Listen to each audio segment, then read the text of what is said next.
الرحمن الرحیم قل اطیعوا اللہ و اطیعوا الرسول۔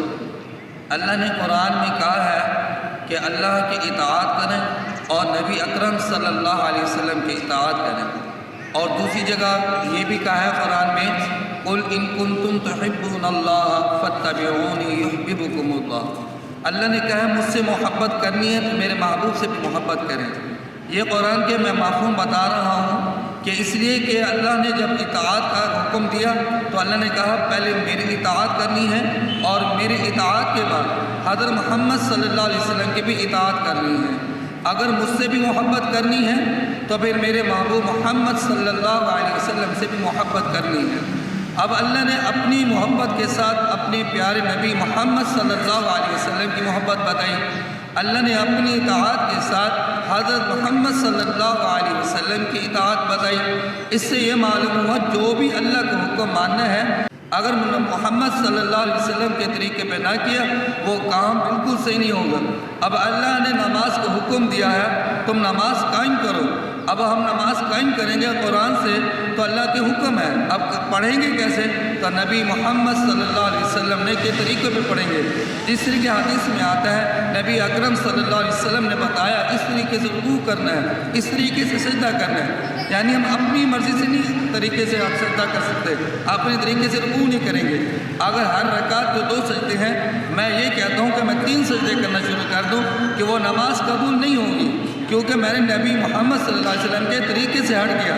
جب میں نبی محمد صلی اللہ علیہ وسلم کے طریقے سے ہٹتا ہوں تو وہ طریقہ ختم ہو جاتا ہے، بے شک میں نماز ہی کیوں نہیں ادا کر رہا۔ اب نماز میں نے کہا فجر کی 2 رکعتیں ہیں، میرے نبی نے 2 فرض پڑھائے ہیں، آج کے بعد میں 3 فرض ادا کروں گا تو نماز قبول نہیں ہوگی۔ قل اطیعوا اللہ، تو میری اطاعت کرنی ہے تو اطیعوا الرسول، میرے نبی محمد صلی اللہ علیہ وسلم کی اطاعت کرو۔ یعنی محمد صلی اللہ علیہ وسلم نے جس طریقے سے 2 فرض پڑھائے ہیں فجر کے، تو آپ 2 ہی فرض پڑھیں، 2 ہی فرض پڑھیں۔ میں نہیں، میں تو بڑا مفتی ہوں، میں 3 فرض پڑھوں گا، لیکن 1 رکعت بھی قبول نہیں ہوگی۔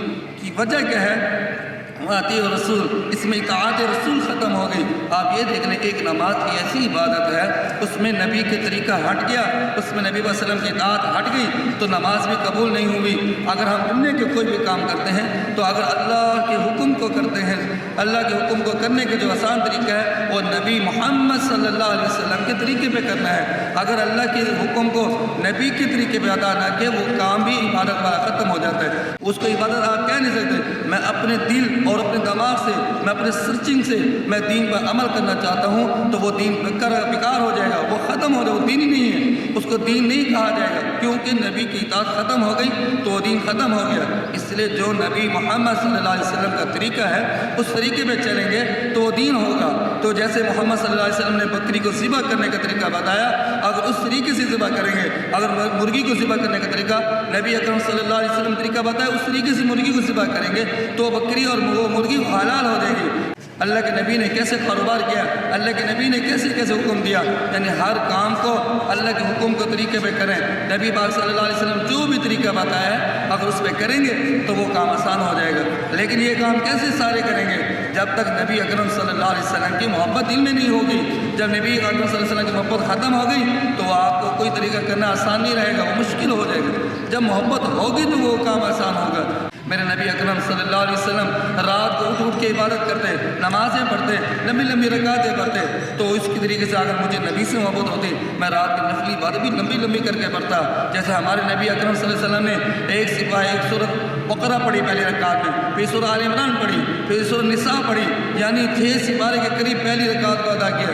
صحابہ رسول کہتے ہیں میں نبی اکرم صلی اللہ علیہ وسلم کے ساتھ ٹھہر کے نماز نہیں پڑھ سکتا تھا، وہ نفلی بھی عبادت میں اتنے مشغول تھے کہ ایک ایک رکعت کو آرام سے پڑھ رہے تھے، ایک ایک رحمت کی آیات کو پر بڑے توجہ کے ساتھ پڑھتے، جب عذاب آیات آتی اس پر رونا شروع کر دیتے۔ یعنی نفلی عبادت کے اندر ہمارے نبی نے جس طریقے سے عبادت کی اگر ہم اس طریقے سے کرتے تو ہماری عبادت کرنا آسان ہو جائے گی۔ اللہ تعالیٰ ان باتوں کو سوچنے، سمجھنے اور عمل کرنے کی توفیق عطا فرمائے۔ وآخر دعوانا الحمدللہ۔